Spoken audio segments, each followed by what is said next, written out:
guys? We just got done with the workout, so we're here walking the halls at Wayzata High School. But before we leave Minnesota to fly off to New York, we got to get to Who's Number One, presented by Saucony. First, speed round, Jess Lawson. Last year broke Molly Huddle's course record.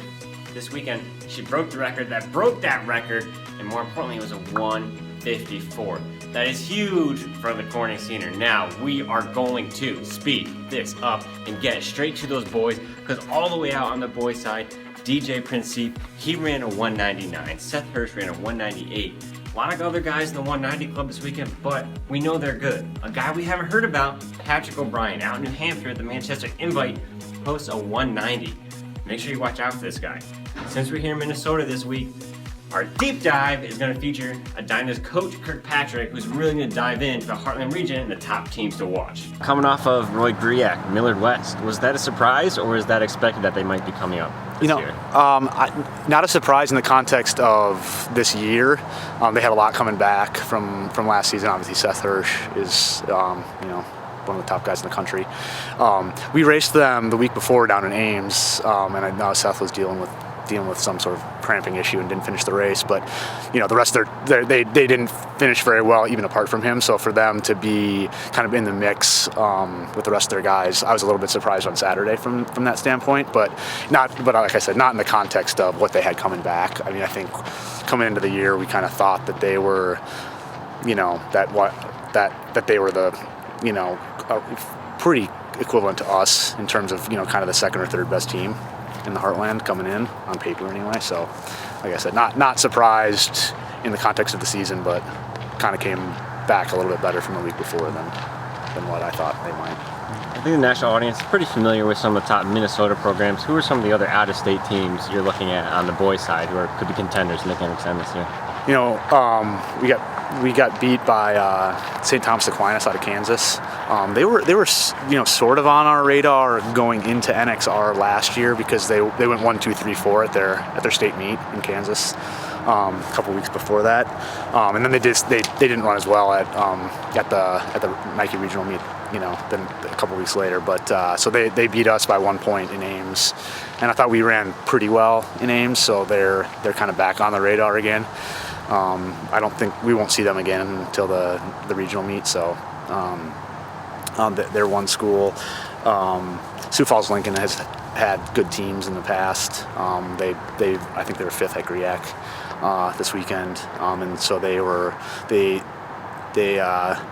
beat us a couple of times in 2014, and then I think we got just in nicked them at NXR, but then they got an at-large and made the meet, so they're kind of back in it.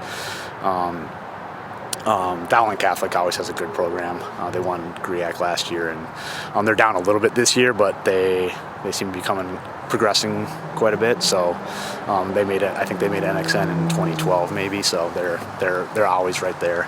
And there's a few strong Iowa schools. Pleasant Valley's they're probably a year away, I guess, but they have a very good team, and I think they're well coached. So if they're not a factor this year, they will be next year. Madison West has always been good. They ran, I think, okay at Griak, but not great. So I don't know if they'll be a Wisconsin school that will factor in. And I know that there's a team from North Dakota that's been running well. I can't remember who it is now. It's not Bismarck. Bismarck had been very, very good for a long time, and they're down a little bit now. But it'll be interesting to see if they come back, because they were kind of a perennial contender for NX to make it to NXN for a long time. With how the wild card selection process works, a lot of regions just won't get one. And yeah. I think the Heartland, with how many strong teams are, has a good chance. What do you think a Heartland team needs to do to kind of prove themselves during the season, so if you finish 3rd or 4th, you have a shot? Yeah, I mean, it's tough because we very rarely get head-to-head against some of these other schools, and I think it might be tough this year actually. Obviously, Claremont came up here, and they're so from California, so that's an interesting point of reference. It's early in the year for California, though. I mean, their state meet is so late, so. And unfortunately, that point of reference is not going to be favorable for anybody except for Wayzata. And right now, Wayzata looks like they're pretty significantly advanced compared to most teams in the region. So, it might be a tough road this year for Heartland, to be honest with you, unless some of the teams progress pretty significantly, and it's really close with 3 teams, and Wayzata is one of those teams. That honestly might be the only way that it happens. I think that at least last year Wayzata got a wild card. I don't know how the selection process works. I don't know that very many people do. Other than the people that do it, I think they probably benefited from having historically been competitive at the meet and having been second the year before. So I don't know. If we're third, I don't know if we benefit from the fact that we've been at the meet a few times and have been largely competitive at the meet or not. So putting you on the spot, if you had to choose NXN Heartlanders run today, which 2 boys teams, which 2 girls teams would auto qualify? Our girls team is going to kill me because I'm going to say the Edina girls, they have a great team. Matt's going to say, you jinxed it, but they obviously have a fantastic team. They proved that on Saturday. They won pretty candidly without what you'd think would be one of their top 3 runners, maybe their top runner, maybe their second runner. And then Wilmer has a great program. I think those 2 are actually pretty clear cut. And then equally clear cut on the boys' side of Wayzata. And then if you're gonna put me on the spot for the boys' team, I